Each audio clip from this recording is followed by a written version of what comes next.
Então toda a igreja está estudando o mesmo assunto, que é bibliologia. Eu posso crer na Bíblia? Será que a Bíblia é um livro que eu posso olhar para ele, né? Posso olhar para ela e acreditar no que está ali? A Bíblia é a palavra de Deus? A Bíblia contém a palavra de Deus? A Bíblia tem fragmentos que são palavra de Deus e outros que não são? Nós estamos, Paulinho, estamos no ano de 2025, e aí eu me pergunto se em 2025, sociedade pós-moderna, já tem 2025 anos de Jesus, já dessa história.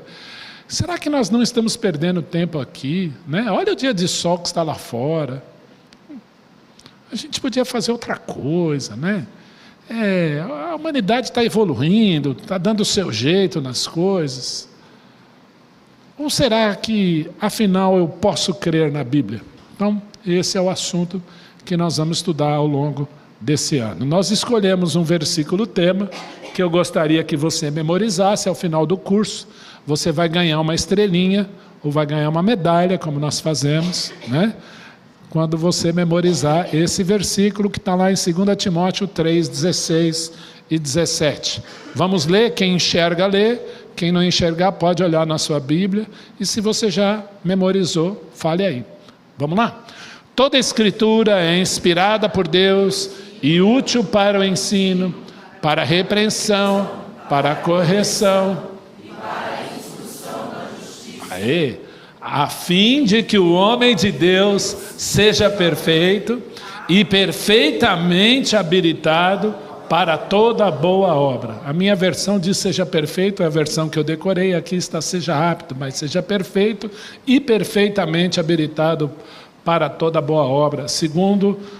Segunda carta de Paulo ao jovem Timóteo, capítulo 3, versículos 16 e 17. Ao longo do ano, decore isso, guarde isso. A Escritura, ela é soprada por Deus, útil para o ensino, para a repreensão, correção, instrução na justiça, para que o homem de Deus seja perfeito ou apto e perfeitamente habilitado para toda boa obra. Você vai ser questionado. Eu queria dizer uma coisa aqui para você. Primeira, você pode viver do jeito que você quiser ao longo da sua vida, você tem autonomia para isso. Mas lembre da devocional da Meire. O tempo aqui é muito breve, ele praticamente não existe comparado à eternidade que te aguarda. Essa eternidade vai ser com Jesus ou sem? Sem Jesus, a Bíblia diz que é choro e ranger de dentes. E não é porque Deus é mau, é porque Ele é justo. E a Escritura te ensina a viver na justiça. Tudo bem? Para a gente pensar. Por isso que você tem a Bíblia nas suas mãos. E ao longo desse ano, não se preocupa, tá? Isso aqui é só o calendário, os temas que nós vamos estudar. Eu estava pensando na aula do domingo passado, do Rogério, e começou a haver um monte de dúvida. Não, mas por que isso? Como é que funcionou aquilo? Como é que vai ser aquilo outro? E quem Moisés escreveu mesmo? Foi outro? Como é que eu sei que há outros livros aí considerados sagrados? E por que eu tenho que considerar a Bíblia? Então, quais são os temas que nós vamos estudar? Presta atenção, eu vou ler rapidinho. Bibliologia, hoje, a natureza da inspiração divina, o que é inspiração divina? A Bíblia como norma de fé e prática, um legado para a humanidade. Qumran, nós vamos falar numa aula do Marcos sobre os manuscritos do Mar Morto. A maior descoberta arqueológica da era moderna. Eu fui lá. E essa exposição veio aqui para o Brasil em 2005 e eu fui lá também. Então, tem um livrão joia chamado Um Legado para a Humanidade, que amanhã vou entregar para o Marcos em mãos. Vou emprestar, porque é quase que nem um manuscrito do Mar Morto para mim, sagrado. Mas ele vai ver bastante coisa lá para a aula dele. A Bíblia e a Reforma, o que os reformadores falaram sobre isso? Princípios de hermenêutica. Ô, pastor, que palavra é essa? Hermenêutica é comprimido, gotas, pomada, né? Não, hermenêutica é interpretação da Bíblia. Como é que eu interpreto a Bíblia? Então a Bíblia tem uma maneira de ser interpretada. Como é que funciona isso? Estrutura e conteúdo do Antigo Testamento, a interação da Bíblia com outras culturas, com diferentes culturas. Essa aula vai ser ministrada pelo pastor Werner, que estará aqui, será o professor da EBD de manhã e à noite pregador, ok? No aniversário da igreja. Então, como é que a Bíblia interage com outras culturas? Ele vai falar sobre a tradução da Bíblia na linguagem xerente, indígena. Tá? Então, vai falar um pouquinho sobre isso. Quais são os desafios? Vou aqui dar uma palhinha. Existe neve na África? Ok, mas nos países que são muito... tem lugar que tem, né? Kilimanjaro tem, né? Mas existe neve assim, naquelas tribos quentes, 40 graus? Não. Eles sabem o que é neve? Não. Aí você pega o texto de Isaías, que deixa o Senhor, né, fala que o Senhor deixa o nosso pecado como a branca lã. Eles sabem o que é lã? E aí como é que nós vamos traduzir isso? Mas eles conhecem o que é coco. Aí quando você parte o coco no meio, queimado, como é que está a polpa do coco? Aí eles traduziram assim, que Deus deixa o nosso coração como polpa de coco queimado. Pronto, é uma linguagem que eles entendem. Então, quais são os desafios na hora de fazer uma tradução bíblica? Então, nós vamos falar disso aqui. Estrutura e conteúdo do Novo Testamento, as epístolas e o Apocalipse. A Bíblia como fonte literária. Então, estará aqui conosco o pastor, Dr. Leonel, né, João Leonel, que vai falar sobre Bíblia como literatura. A Bíblia tem literatura? Vamos lá, vamos ver aqui, fazer um teste de conhecimento aqui. Tem ficção na Bíblia? Uma pergunta dura, hein? Tem, as parábolas. Tem poesia na Bíblia? Tem. Tem aventura na Bíblia? Tem. Tem guerra na Bíblia? Tem. Tem romance na Bíblia? Então nós vamos falar um pouquinho disso aí. A estética da palavra de Deus, é bem bonita essa visão, tá? É bem legal, ela não é herética, fique tranquila, mas estudar esses gêneros literários que Deus permitiu na Escritura. E isso torna a Bíblia mais singular ainda, tá bom? Vamos lá. A Bíblia traída. Como é que estão essas traduções aí? O que aconteceu com a Bíblia? Né? A Bíblia fala lá da vara da disciplina, aí de repente você pega uma Bíblia e diz assim, mas boas palmadinhas não faz mal. Como é que é? Está certo traduzir assim? Não está? Né? Está certo introduzir palavrão na Bíblia? Tem versão aí. Vamos atualizar ou não? Como aplicar as Escrituras no dia a dia? Bom, se a Bíblia é minha regra de fé e prática, como é que eu vou viver? Supostas contradições da Bíblia. A Bíblia tem contradição ou não? Né? A iluminação do Espírito Santo, importância e desafios das traduções e atualizações, vamos gastar mais tempo com isso. Israel, uma evidência bíblica.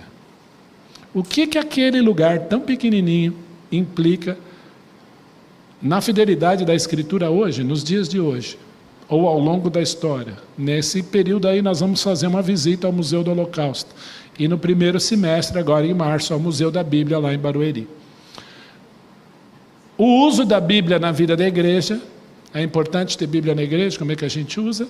A Bíblia na evangelização, poder para salvar. Promessas de Deus na Escritura, mais que um carpinteiro, nós vamos falar um pouco sobre esse livro que mudou a história de muita gente. Então vamos falar um pouquinho, tem uma aula, um apanhado geral sobre Jesus mais que um carpinteiro. E a última aula, nós vamos dividir todos os professores, como Jesus vê a Bíblia, em 4 vertentes diferentes. Eu, o Tony e os Marcos. Tá bom? Então, esse é o nosso conteúdo aí para esse semestre. Vamos passando e vamos conversar. Então, vocês viram que algumas perguntas que vocês fizeram vão ser respondidas ao longo desse semestre. Tá bom? E hoje, a natureza da inspiração divina. E eu aqui preparei algumas perguntas para você pensar comigo. Deus existe? Para você existe, mas para o ateu ele não existe. Ou tem gente que assim, bom, Deus existe, mas eu não estou nem aí para ele, eu vivo minha vida aqui, e Deus é Deus, ele não vai deixar de ser Deus por minha causa. E eu faço aqui o que eu gosto, o que eu estou afim. Mas a pergunta é, Deus existe ou Deus não existe? Deus se comunica? Deus interage? Deus fala? As palavras e as letras são importantes? Para mim, eu sou formado em letras, são extremamente importantes. Quem aqui é engenheiro? Então, o Tony, o Edu e o Edu são engenheiros. Eu pergunto para vocês, as palavras são importantes? Porque as palavras nomeiam todas as ações da engenharia. Como é que eu sei que 8 é 8? Como é que eu sei que 4 é 4? Que o sinal de mais é mais? Porque eu escrevo M-A-I-S. Ou seja, as palavras, as letras nomeiam todas as ciências, inclusive as próprias letras, literaturas, biologia e as outras mais aí. Então, as letras, as palavras são importantes. E eu pergunto, de onde vem tudo isso então? De onde vêm as palavras? Por que eu falo? Por que eu tenho necessidade de me comunicar? E se eu tenho problema na fala, eu faço gesto? Por que existem linguagens de sinais? Porque as palavras são importantes. Precisamos nos comunicar. Então, para pensar, vamos raciocinar comigo. Será que a sorte ou uma aposta seria uma dedução crível para a origem da vida? Então, de repente, duas moléculas se chocaram, aí duas moléculas se chocaram com gases que estavam no universo, e pum, explodiu, e você está aqui. Um ser inteligente, capaz de raciocinar, de se formar em engenharia, em medicina, em biologia.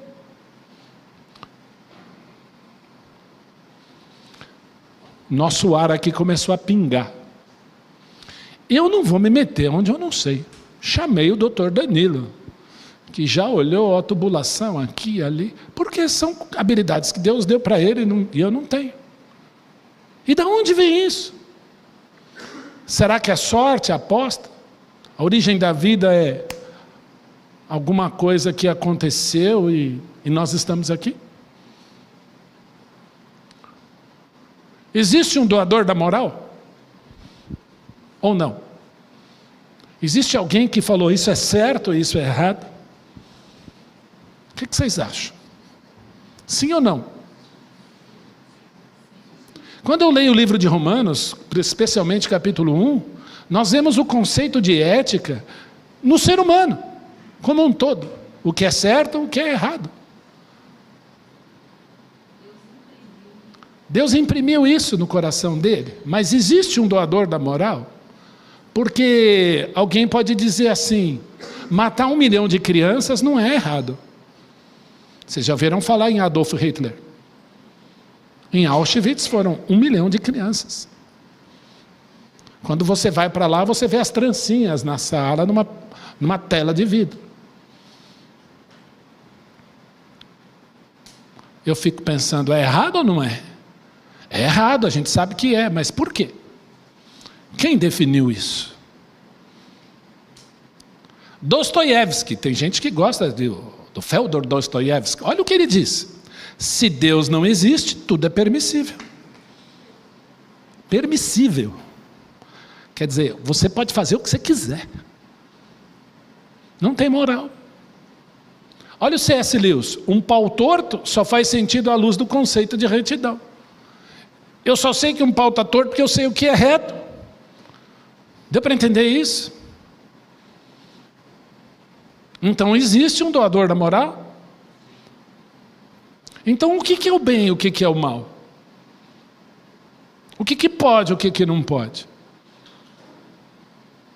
Bom, se nós vamos nos distanciando do doador da moral, olha como está a humanidade hoje.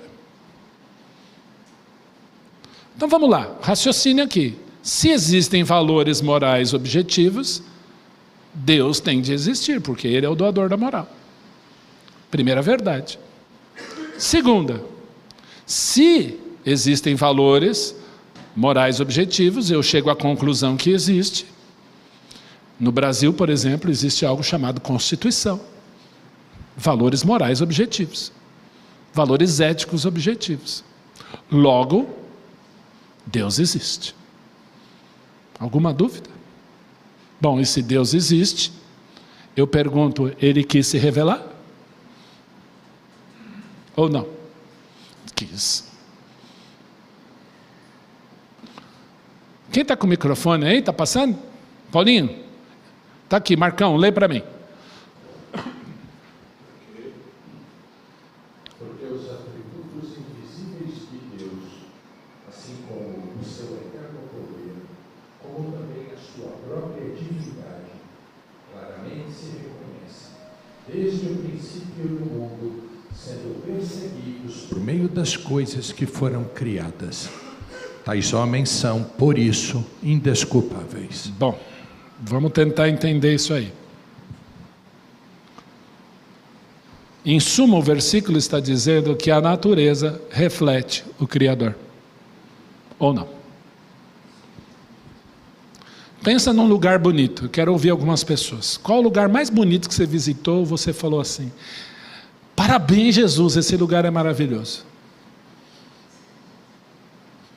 Pode falar, deixa eu ouvir. Pode falar, Timóteo. Passa o microfone aí. Vai.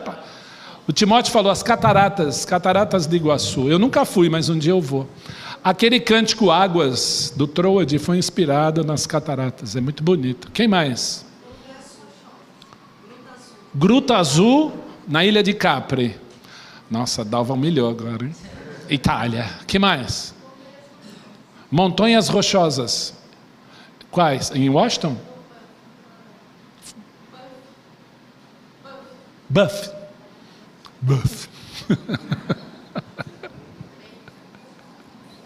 Eu estou rindo do padre.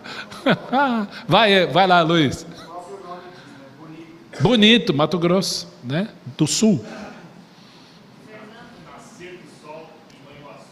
Em Pico da Bandeira, em Alto Caparaó. Nascer do Sol, em Alto Caparaó, Minas Gerais. Terceiro ponto mais alto do Brasil. Bem bonito. Cícero.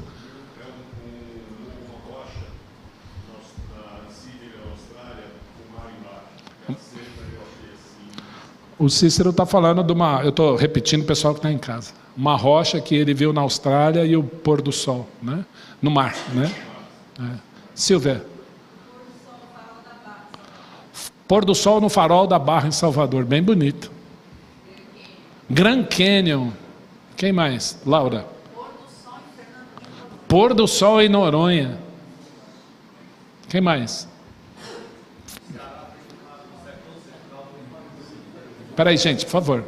Uma cachoeira de 189 metros, onde não tem água e ainda não descobriu a fonte, mas tem uma cortina que desce 180 metros. 180 metros, uma cortina, né, dentro de uma rocha, no sertão do Ceará. Márcia.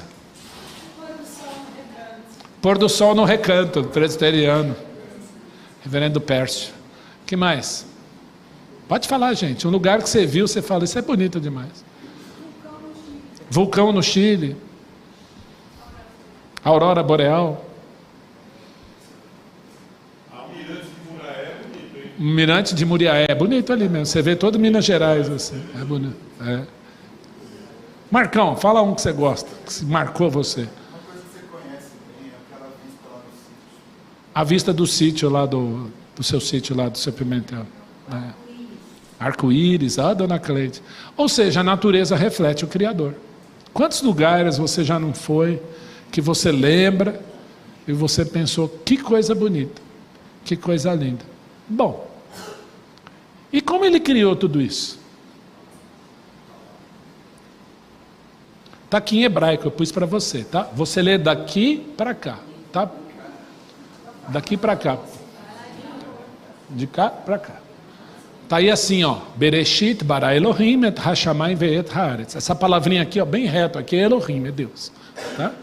Olha que bonito, né? Aí você tem aqui, ó, Shamayim, céus, né?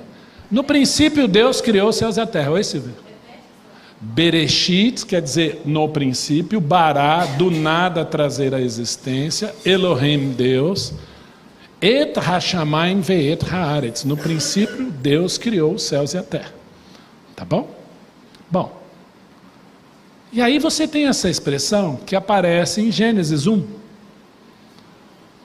Que pode ser dita... Ele vai dizer, o autor de Gênesis vai dizer de duas maneiras. A primeira está assim, ó. Vaiomer Elohim vaihi or. E disse Deus haja luz. Tá? E rior. E houve luz. E disse Deus haja luz e houve luz. Essa palavra disse, esse verbo dizer pode ser yamer, ou vaiomer, quer dizer, Deus disse, tá? Vaiomer Elohim. E às vezes vai parecer vaikra Elohim, é a mesma palavra, é parecida, Deus falou ou Deus disse, tudo bem? Tanto que você vê lá em Daniel, dá a impressão que é gíria, mas não é, né? Daniel falou e disse, peraí, falou e disse, o que quer dizer? Os dois verbos estão lá, né? Nos anos 70 era muito comum, né? Esse tipo de falou e disse, meu irmão, né? Então, falar, dizer, exatamente significa uma expressão verbal, né? Estou verbalizando, disse Deus. Bom, e eu perguntei como ele criou. E aí, a resposta é simples. Ele criou tudo usando a sua palavra. E olha que interessante. Deus fala e acontece. Ele tem o poder da fala. E Ele deu isso para nós. Mas Deus fala e acontece. Eu posso dizer 1000 vezes para esse objeto, esse controle remoto aqui, esse passador de slides. Vira um elefante. Eu vou falar isso 20.000 vezes. Ele vai continuar sendo isso.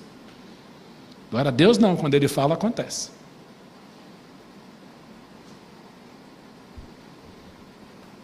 Eu não sei se você já contou, mas quantas ordens, ou quantas vozes, ou palavras de comando aparecem em Gênesis 1?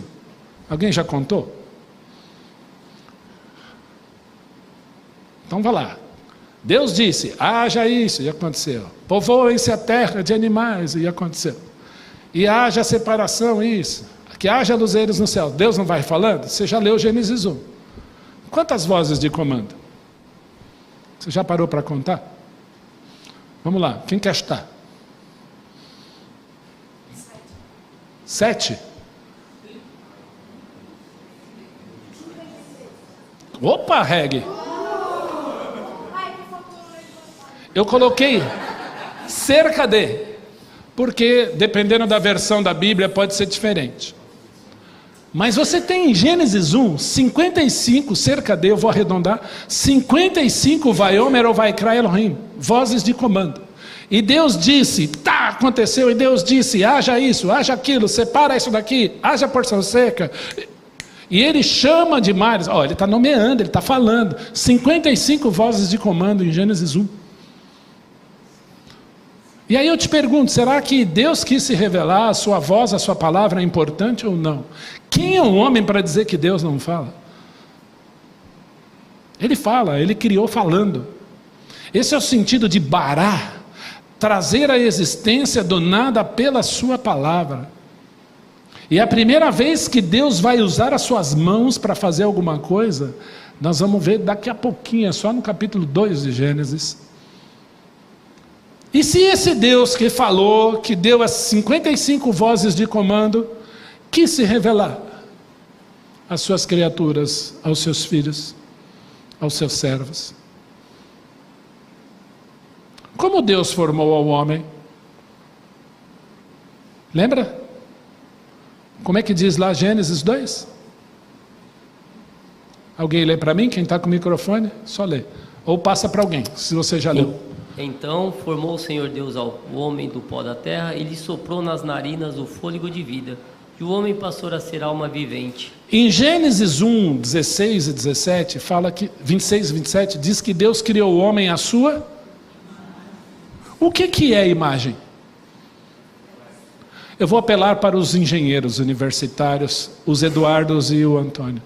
Lembra da aula de física, aquela que você não cabulou, Edu, para fazer pizza? O que é imagem? É um reflexo real e fidedigno de um objeto, quando refletido pela luz. Eu posso ficar na frente do espelho no escuro, eu não vou ver nada, mas se tiver luzes, eu tenho uma imagem refletida ali. Então, a gente fala, né, em linguagem figurada, eu me vi no espelho, mas você não se viu no espelho, você viu a sua? Você quer se ver, faz assim, ó. Agora eu estou me vendo. Tudo bem que eu não vou poder ver meus olhos, mas dá para ver minha mão, meu pé. Agora, no espelho você vê a sua imagem. Tudo bem? Aí nós lemos lá Gênesis 2. Formou Deus ao homem do pó da terra Esse verbo formar é dar forma a ser, ele não é bará, criado nada, haja luz, pá, e houve luz, não. Ele usa as mãos. Formou Deus ao homem do pó da terra, alguém à imagem dele, e lhe soprou nas narinas o Ruach HaKod, o fôlego de vida, e ele passou a ser alma vivente.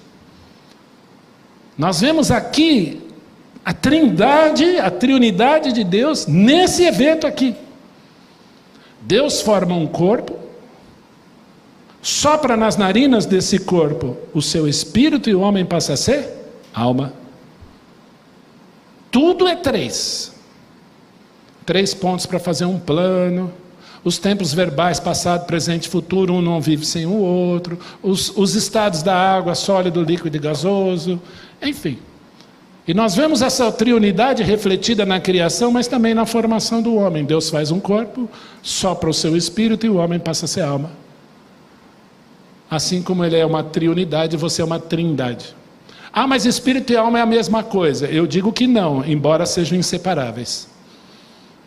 Estão tão juntinhos que só a palavra de Deus é capaz de separar. Deu para entender?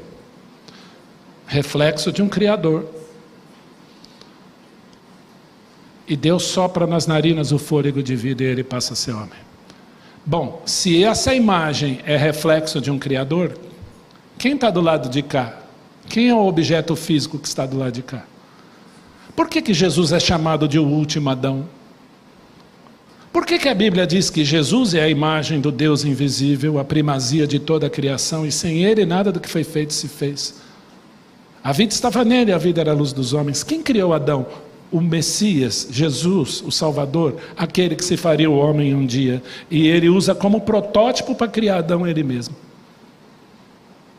Isso é lindo. E ele sopra. E Adão passa a ser alma vivente.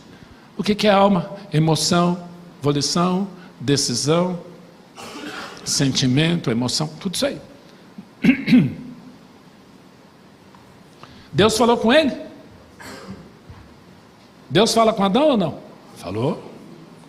E o que ele falou? Muitas vozes de comando. Foram algumas ordens. Não só aquela que a gente vai ver aqui. Mas Adão deu nome aos animais. Isso aqui é mantimento para você, você pode comer. Isso aqui não. Mas deu uma ordem importante. Deus falou. Qual foi a ordem? A palavra de Deus tem valor. Qual foi a ordem? Vamos lá? Gênesis 2, 16, 17. De toda árvore do jardim comerás, mas do bem e do mal, dela não comerás, porque no dia em que dela comerdes, certamente morrerás. A ordem de Deus não começa com um não. Qual foi a ordem que Deus deu? A maioria fala assim, é para não comer da fruta. Não. A ordem começa assim, de toda árvore do jardim comerás livremente. É uma concessão generosa. Coma, tudo é de vocês, Adão. É seu e da sua esposa, coma, tudo, tudo. Ó, tem mamão, tem cupuaçu, tem pera, tem maçã, tem abacate, tem fruta do conde, tem tudo. Todas aquelas frutas que quando você vai na feira você se perde, estava tudo lá no Éden. Mas da árvore do conhecimento do bem e do mal, você não coma. Porque no dia que você comer, você morre, Adão. E morrendo, morrerás. Você vai ser sentenciado. Olha como o que Deus fala é importante. Eu não vou me delongar muito aqui. Mas Deus falou, e por essa mesma palavra Ele criou o mundo, fez o homem, soprou nas narinas o seu fôlego de vida. O homem passou a ser alma vivente, inteligente. Deus dá uma ordem para eles. E a gente sabe como foi a queda, eu não vou gastar tempo aqui. Eu dei uma aula aqui recentemente, onde eu disse para você que foram exatamente seis distorções da serpente em cima da ordem de Deus. Não é à toa que é número de homem. Foram 6 distorções. A mulher embarca, o homem também. E nós sabemos os desdobramentos disso. Bom, então Deus mudou, ele disse, bom, vamos criar um Éden novo, que esse aqui não deu certo. Não. Ele quis se revelar. Deus continua falando. Ele promete um Salvador a partir da semente da mulher. Ele dialogou com o primeiro casal. E vai dialogar com muitos patriarcas. Ele ditou, assim diz o Senhor, abre aspas, e os profetas, quem aqui está lendo Isaías? Quem aqui continua com a mão levantada, quem está sofrendo com Isaías? Amém? Vamos orar por você, tem perguntas para a Bíblia dia 19. Por que Deus escreveu o livro de Isaías? Então você imagina que você está na sua casa? Deixa eu ver aqui, eu gosto de interagir. Quem aqui tem filho jovem, na adolescência ou jovem? Eu tenho. Joia. Você está na sua casa, aí vem um exército invasor, leva seus filhos embora, vão para cativeiro, e você nunca mais vai ver seus filhos. Aí um profeta começa a se levantar e diz assim, um menino nos nasceu, um filho se nos deu, vai haver justiça. Eu estou disciplinando Israel, olha o que eles fizeram diante de mim, eles estão sendo desterrados. O reino de Israel já era um reino dividido. E a leva de Judá, o reino de Judá do sul, o que é interessante, 3 levas de escravos jovens já haviam ido para a Babilônia. E dentre esses jovens tinha um tal de Daniel. Já ouviram falar? Daniel voltou de Babilônia, morreu lá. Então esse é o contexto do livro de Isaías. Era um contexto de guerra, de assolação, de invasão. E o Senhor começa a profetizar, olha o que eu vou fazer aqui, olha o que eu vou fazer para as nações, e olha quem eu vou levantar para salvar vocês. Tem essa visão, vocês vão entender melhor Isaías. Fecha parênteses. Deus ditou. Deus mandou copiar. Eu tinha uma colega professora que eu ria muito dela, ela era bem assim, sarcástica, ela ria muito. E ela era professora de química, e ela colocava aquelas coisas, o aluno falava assim, é para copiar? E ela respondia assim, não, agora nós vamos fazer origami, pega uma folha. E eu ria muito, falei, você não falou isso? Eu falei, eu não aguentei, eu falei. Né? Deus mandou copiar. O que você vê, escreve. Não foi assim com Moisés no monte?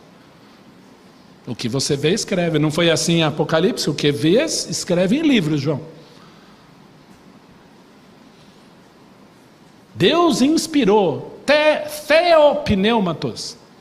A pronúncia grega é theopneumatos. Deus inspirou. Inspirar é da mesma maneira que ele fez o homem. Interessante que ele soprou nas narinas, o homem passou a ser alma. O que ele faz com a palavra dele? Exatamente a mesma coisa. Ele sopra. Eu pergunto, quem é o maior interessado em que você tenha isso em mãos? Não sou eu, não é a igreja, não é o pastor, não é o apóstolo, nem foi Paulo, nem Pedro, nem João. Foi ele. Interessante que a palavra inspirar tem a palavra Deus dentro dela. É sopro de Deus, literalmente. Theopneumatos quer dizer o sopro de Deus, ou o Espírito de Deus. Vocês estão vendo o grego aqui, ó? Está vendo que tem um sinalzinho aqui, ó, em cima do ômega? Parece um acento. Como é que a gente chama em português? Acento. Como é que eu chamo em grego? Espírito. Pneuma. É sério. Em grego, quando eu quero dar uma ênfase a uma letra, eu uso um espírito forte ou um espírito brando. A palavra é espírito. Isso até hoje. Deus usou isso para se revelar. O seu espírito está em cada letra, em cada palavra. Por isso que eu leio aqui theopneumatos, quer dizer, Sopro de Deus. Toda a escritura é theopneumatos, ela é inspirada. Inspirar em português, né, dá a ideia de fazer isso aqui, né? Inspirar. Mas literalmente significa que toda a escritura é o sopro de Deus. Eu não sei você, mas às vezes eu leio determinados trechos da Bíblia, aquilo para mim é como se fosse um soco, é uma coisa assim que me impacta de uma maneira muito grande. Eu não sei se você já teve uma experiência dessa, lendo a palavra de Deus, você se sentiu impactado por um versículo, um salmo, uma palavra. Alguém aqui já passou por isso? A minha avó me conta que, eu já contei a história dela aqui, mas a minha avó, ela criada no catolicismo, a fazenda dela era, vamos dizer assim, fazia parte ali do contexto do bispado de Mariana. O quarto do bispo abria uma vez por ano só, e durante o ano ele ficava fechado e tinha que estar sempre arrumado. As procissões ali, as fazendas ao lado, envolviam cerca de 300 pessoas. Minha avó foi alfabetizada por um professor da Assembleia de Deus, que alfabetizava usando versículos bíblicos. Disse Jesus: eu sou o caminho, a verdade e a vida. Qual é o verbo, qual é o sujeito? As crianças iam responder. E numa dessas procissões, as crianças todas indo, as famílias indo, o professor ficou na janela orando pelas crianças. Bom, ela se casou, o tempo passou, e ela, curiosa, queria uma Bíblia. O meu avô foi procurar a Bíblia, não achava a Bíblia, até que ele se sentou no barbeiro, aquela época que não tinha higiene, fazia a barba, e arrancava a folha de um livro, limpava a navalha, continuava, e limpava a navalha na folha de um livro. Aquilo era um Novo Testamento. E minha avó brincava, falava que não tinha Apocalipse mais. E aí, à luz de vela, ela e o meu avô, ainda não tinham filhos, eles liam aquele livro, aquele Novo Testamento. Mas ela disse que um dia, na cozinha, ao ler a Bíblia sozinha, sentiu a presença do Espírito Santo do Senhor, se ajoelhou e entregou a vida a Cristo. A palavra impactou a vida dela. Depois meu avô, eles resolveram fazer um culto, convidou todo mundo da procissão, não foi ninguém, só o pastor. E assim o Evangelho entrou na nossa família. A palavra de Deus, ela é viva. Vamos lá? Quem lê? Shirley. Sabendo primeiramente isto, que nenhuma profecia da Escritura provém de particular elucidação, porque nunca jamais qualquer profecia foi dada por vontade humana. Entretanto, homens santos falaram da parte de Deus, movidos pelo Espírito Santo. Eu gosto muito desse versículo. O Rogério, ele leu esse versículo na semana passada, mas eu queria gastar um tempinho aqui. Primeira coisa, nenhuma profecia da Escritura provém de particular elucidação. E aqui a gente já está dando algumas dicas para aquela aula de hermenêutica. Eu entendo assim. Nenhuma profecia da Escritura, porém, de particular elucidação. Eu acho que é isso. Deus mandou dizer isso. Então, eu não ligo, mas eu acho que eu tive uma iluminação e foi assim. Não. A Bíblia não provém de particular elucidação. Porque nunca, jamais, qualquer palavra ou profecia foi dada por vontade humana. Aliás, se dependesse de Jonas, Jonas não ia existir na Bíblia. Não ia existir nenhuma palavra de Jonas na Bíblia. Se dependesse de Pedro, ele nunca falaria com Cornélio. Estou errado. Se dependesse de Paulo, ele estaria matando, arrastando gente até hoje. É que Deus intervém. Então não é por vontade humana. Entretanto, homens, está aí entre colchetes santos ou separados, falaram da parte de Deus, movidos pelo Espírito Santo. Aqui é theopneumatos? Não, é mais forte ainda.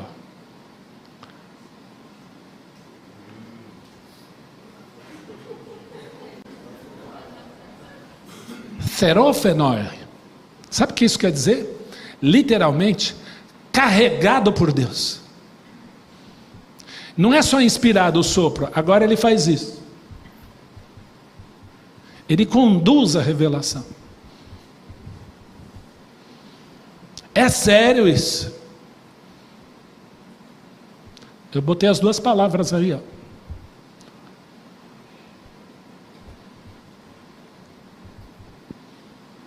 Meus irmãos, a Bíblia é seríssima. Para eu entender esse conceito de carregado por Deus, essa palavra ocorre aqui, eu lembrei agora no livro de Atos. Rogério, eu não pus o texto porque eu lembrei só agora, mas se der, eu acho que é lá no fim do livro de Atos, capítulo 27, por aí. Deixa eu ver aqui. É o 27.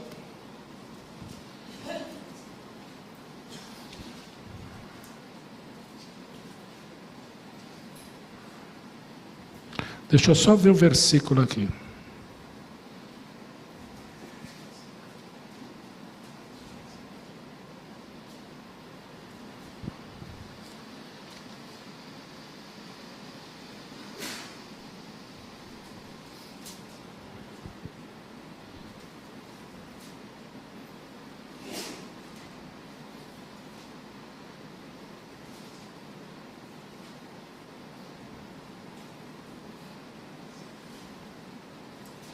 Queria achar o versículo aqui.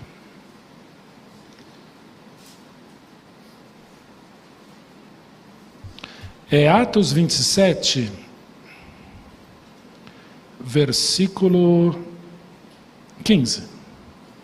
Essa é a história de um naufrágio que o apóstolo Paulo viveu. Ele passa por um perigo até que ele vai a naufragar junto com os seus companheiros de barco. E eu vou ler o versículo 13 em diante, vai, Rogério, 13. Soprando brandamente o vento sul, e pensando eles ter alcançado o que desejavam, levantaram âncora e foram costeando mais perto a ilha de Creta. Essa ilha existe até hoje com esse nome, tá? Entretanto, não muito depois, desencadeou do lado da ilha um tufão de vento chamado Euroaquilão. E sendo o navio arrastado com violência, sem poder resistir ao vento, cessamos a manobra e, lê esse pedacinho aí, nos fomos, é a mesma expressão ali. Simplesmente eles deixaram carregar, Deus levou. Esse é o verbo aí, movidos pelo Espírito Santo. É isso aqui, ó, deixando levar pelo vento. É isso que eles fizeram. Obrigado, Rogério. O que torna a Bíblia, então, tão especial? Vamos lá. A Bíblia não foi escrita assim, né? Ô LH, você pode escrever a Bíblia? Eu vou ditar aqui, tá bom? Em 3 dias, então, o LH escreveu e Deus foi ditando. Não, a Bíblia foi escrita num período de 1500 anos. Desde Moisés até Apocalipse de João, 1500 anos. 40 gerações diferentes. 40 escritores, eu vou colocar aí autores entre aspas, com diferentes atividades. Boiadeiro. Nossa, boiadeiro ajudou a escrever a Bíblia? Sim. Pescador. Médico. Copeiro de rei, pastor de ovelhas, reis, intelectuais, pessoas rudes, simples. Olha o grego de Lucas, ele é extremamente erudito. Você olha o grego, por exemplo, de Marcos, ele é mais simples. Deus vai usar respeitando a característica do seu escritor, mas o que ele faz? Ele inspira, ele carrega, ele sopra.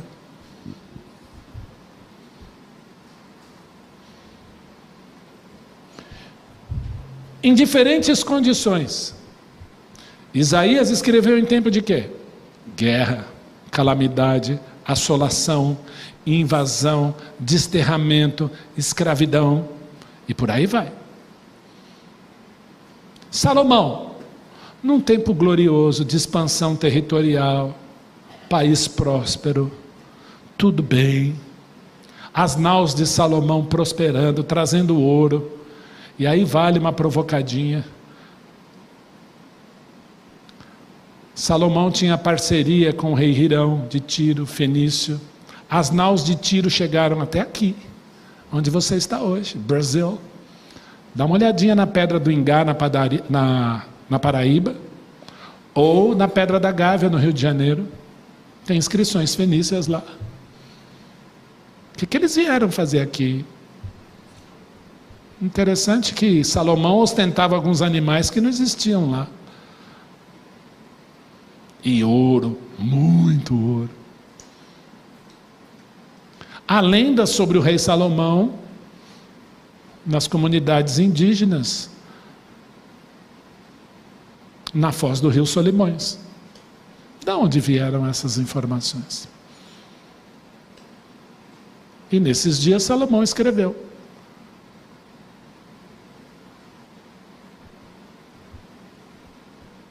Em diferentes condições, guerra, paz, prosperidade, dificuldade.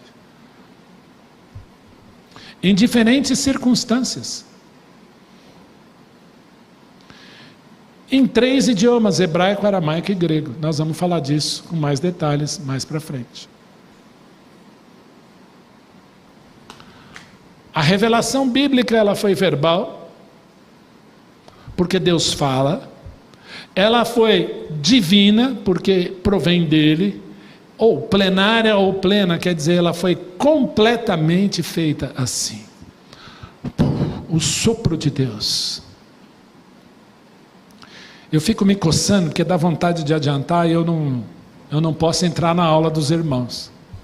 Mas eu faço uma pergunta, como é que Jesus olhava para a Escritura? Ponto, não vou falar mais nada, senão eu vou apanhar. A inspiração foi plena. Há teorias, né? Deus foi ditando palavra por palavra. Em alguns casos sim. Em outros casos não. O profeta escreveu e Deus o carregou, o levou. Foi assim com Paulo, muitas das escrituras. Eu pergunto para você, nesse primeiro momento, eu posso crer na Bíblia? Eu diria para você que o maior interessado em você ter esse livro nas tuas mãos é o próprio Deus. Inspiração é isso. Ele é autor da palavra. E sem a palavra nada existe. Querem ver? Existe um processo, Cássio, Derlene, Marcos, sem a palavra? Existe processo sem palavra? Existe discurso sem palavra? Existe sermão sem palavra? Existe comunicação sem palavra? Até existe, mas a palavra, ela é a palavra. É tão importante que Salomão disse, não há limites para se escrever livros. O que torna a Bíblia tão especial, então?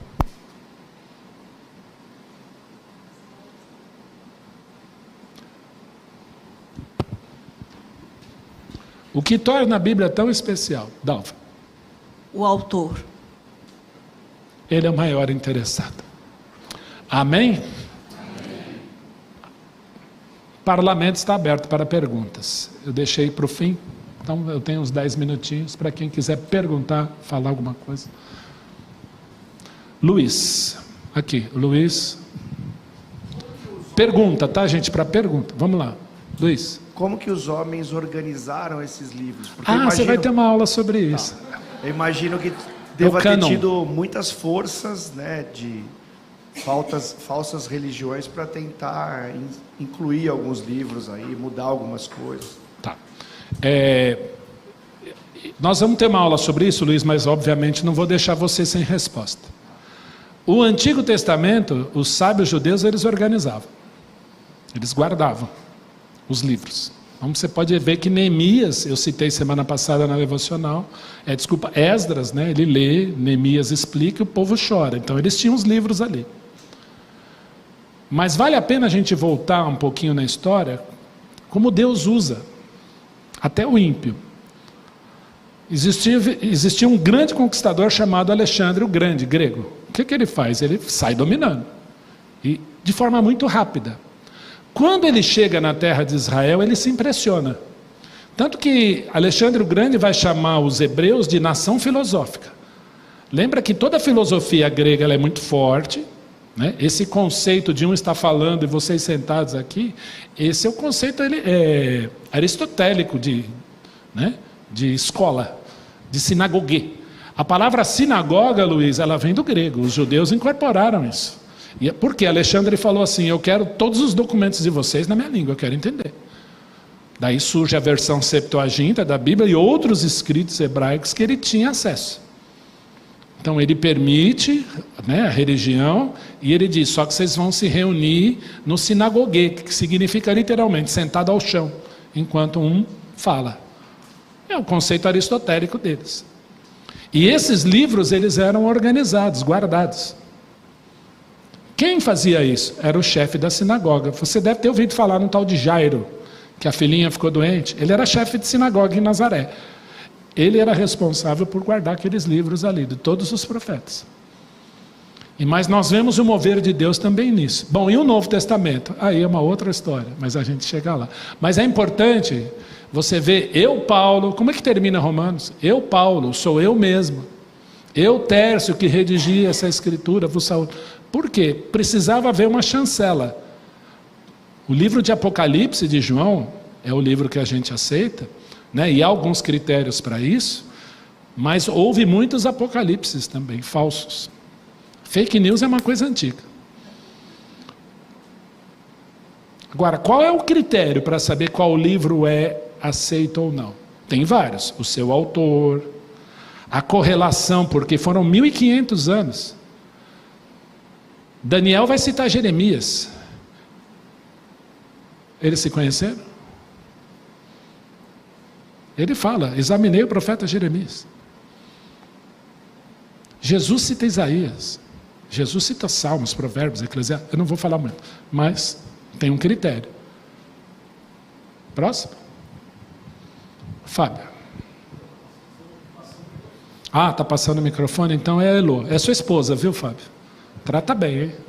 Elô, por favor. Ion, eu fico assim na dúvida, pensando, qual seria a melhor tradução da Bíblia para a gente usar, porque você vai na loja e existem milhares.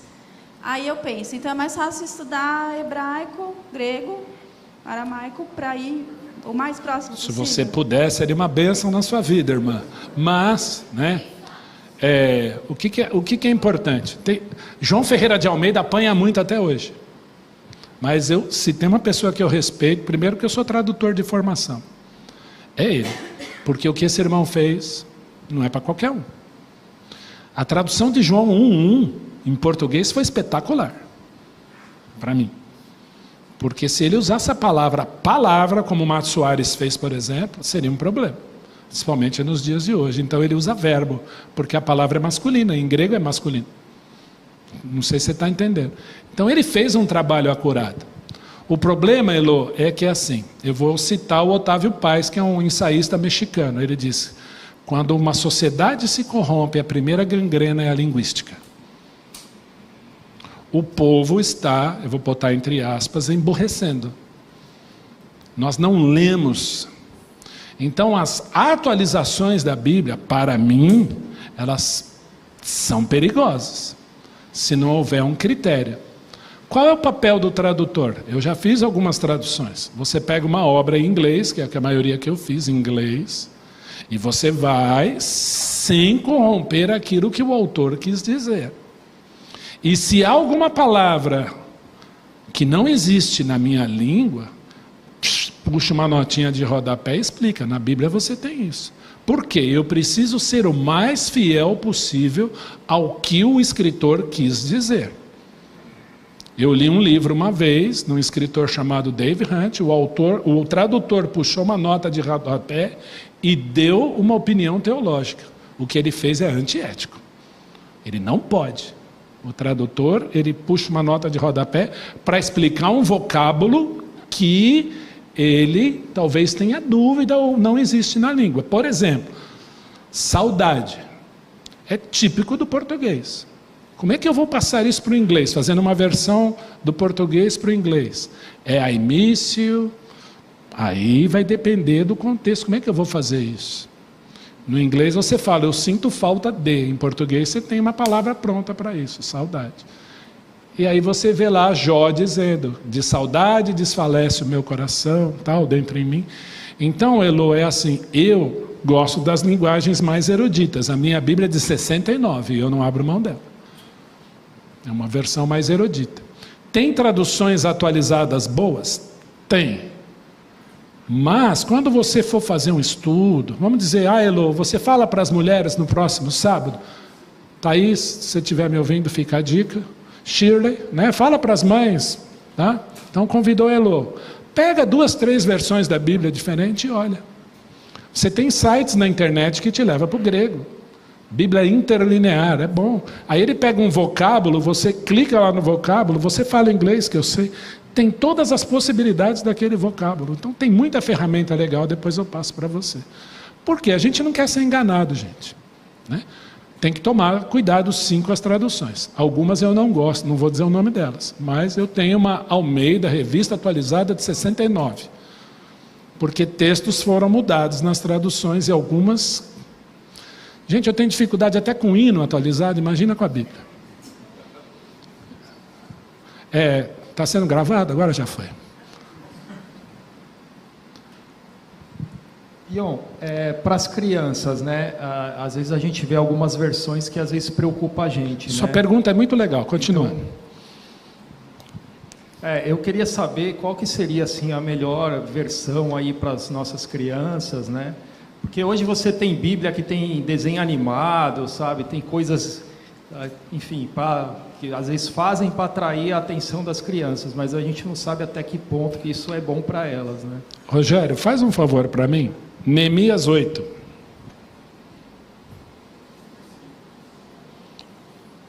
Versículo 8.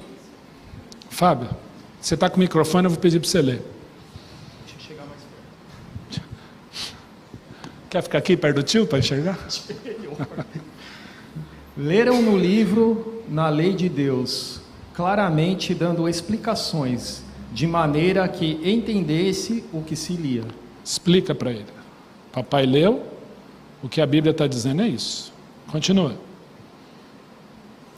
Neemias, que era o governador, e Esdras, sacerdote e escriba, e os levitas que ensinavam, todo o povo lhe disseram: este dia é consagrado ao Senhor, vosso Deus, pelo que não pranteeis, nem choreis, porque todo o povo chorava, ouvindo as palavras da lei. Rogério, desculpa, volta o versículo 3. Fábio, não acabou ainda não. Leram no livro, na lei de Deus, claramente. É o 3, por favor. 8:3, eu esqueci. Isso. E leu no livro diante da praça, que está à fronteira, à porta das águas, desde a alva até o meio-dia. Olha aí. Perante homens e mulheres e os que podiam entender. E todo o povo tinha os ouvidos atentos ao livro da lei. 12 agora. Aí acabou. Então, todo o povo se foi a comer, e a beber, e a enviar porções, e a regozijar-se grandemente, porque tinham entendido as palavras que lhes foram explicadas. E agora Deuteronômio 6.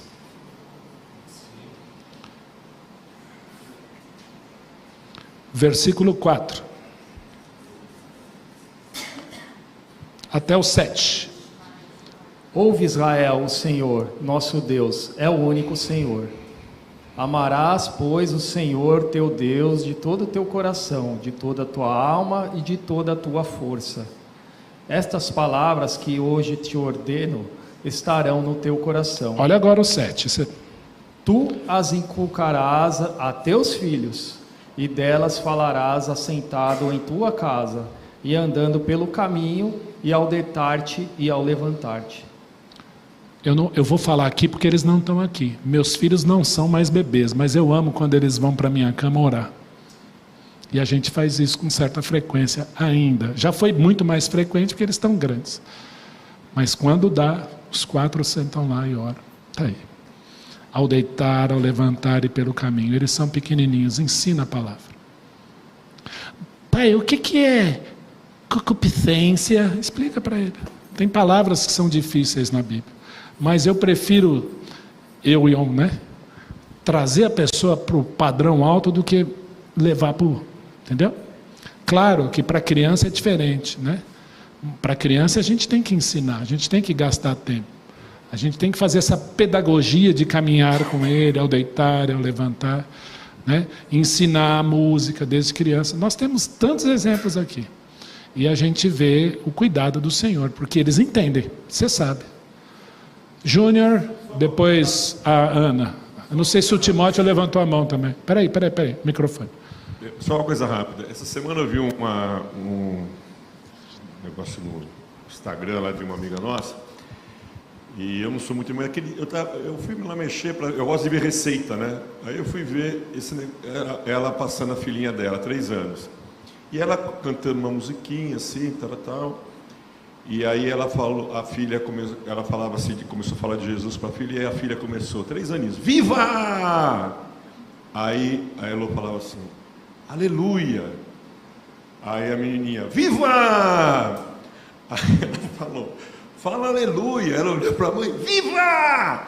Mas aquela expressão dela era tão linda, naquele viva que ela falava, que quando ela entendeu a mensagem para ela, com 3 aninhos, o que ela queria era vibrar com aquilo que ela tinha escutado. Então o Senhor falou no coração daquela criança de um jeito, que de repente na cabecinha dela, eu quero falar, é viva. Eu tenho, sabe, para mim foi tão lindo aquilo, que a gente vê que às vezes a gente fica meio preocupado com algumas coisas, e foi a expressão dela, entendeu? Que era do coração dela, sabe? É isso aí. Ana, depois a Márcia. E depois o Antônio. Pastor, eu vou dar uma opinião não solicitada, tá? Sim, senhora. Mas eu abri aqui a lista de livros da FUVEST, tá? Que é o vestibular mais importante do estado, da cidade. Tem autores aqui que são dificílimos de ler. Machado de Assis usa recurso linguístico difícil. Inclusive Gregório de Matos, Gil Vicente, que foram todos autores que caíram na FUVEST. Então, se os nossos adolescentes e jovens adultos se preparam lendo esses livros, que não são simples, para poder passar numa prova de vestibular, desculpa. Há casos e casos. Estou falando do contexto da nossa igreja. Eu acho muito complicado você dizer que as pessoas não entendem. Eu disse? Porque, não, vou ser generalizado, entendeu? Mas eu acho muito complicado às vezes, levar o sarrafo, é isso aí. Baixar o sarrafo por causa... Não, porque eles não entendem. Não. Quando eles leem na escola coisas muito difíceis e com recursos linguísticos muito complicados. Concordo com você. Então, nossos adolescentes, nossos jovens são inteligentes, eles são capazes de entender as coisas que a gente conversa. Então, eu acho que... é o que você já comentou. Então, dentro da igreja tem que simplificar, sendo que fora não é simples, as coisas não são simples. Então, às vezes tem que adaptar as coisas. Tem que contextualizar as coisas. E você citou Machado de Assis, ele usou muito a Bíblia nas suas obras. De uma forma, Machado de Assis, né? Machadiana, como a gente diz. Eu quero fazer um comentário em cima do da... Ana. Tiranossauro Rex, Velociraptor, Spinosaurus, Allosaurus, Carnotaurus. Toda essa é a lista dos dinossauros que as crianças sabem nomear um a um, inclusive contar como eles são, o que eles têm e o que eles não têm. São nomes dificílimos da gente pronunciar e a lista é enorme, então não vamos banalizar a Bíblia e achar que eles não entendem. Isso aí. Vamos elevar. O Tony e eu... Fala, Edi. Já bateu o segundo sino? Eu fui criada lendo a Almeida. E assim, eu reparei assim, às vezes a pessoa, nossa, mas que palavra difícil. Gente, para mim era tão simples porque eu tinha aprendido na Bíblia. Isso assim, no secular mesmo. Para você escrever um texto. Nossa, é tão difícil. Não, porque você sabe construir um texto porque você tem a Bíblia. Então, se você é criado com um texto mais lá em cima, não se contente com o de lá de baixo. Você acaba tendo um vocabulário melhor. Vamos elevar o sarrafo, é isso aí. Tony, para a gente terminar. Uma coisa que eu falo sempre na escola, para de subestimar as crianças. Eles têm capacidade, sim. Falou uma professora, pedagoga, mestre. E a gente faz isso uma vez professor, sempre professor, amém? E a gente faz isso com os nossos filhos, né? Mas em Deuteronômio 29 fala que as coisas encobertas pertencem ao Senhor nosso Deus, porém as reveladas nos pertencem a nós e aos nossos filhos. E aos nossos filhos. Deuteronômio 29 e 29. Para que cumpramos as palavras da lei. Isso aí, perfeito. Irmãos, bem-vindos ao curso. Nós temos muita coisa aí para pipocar, para conversar, mas lembrando, inspiração, o autor é o maior interessado.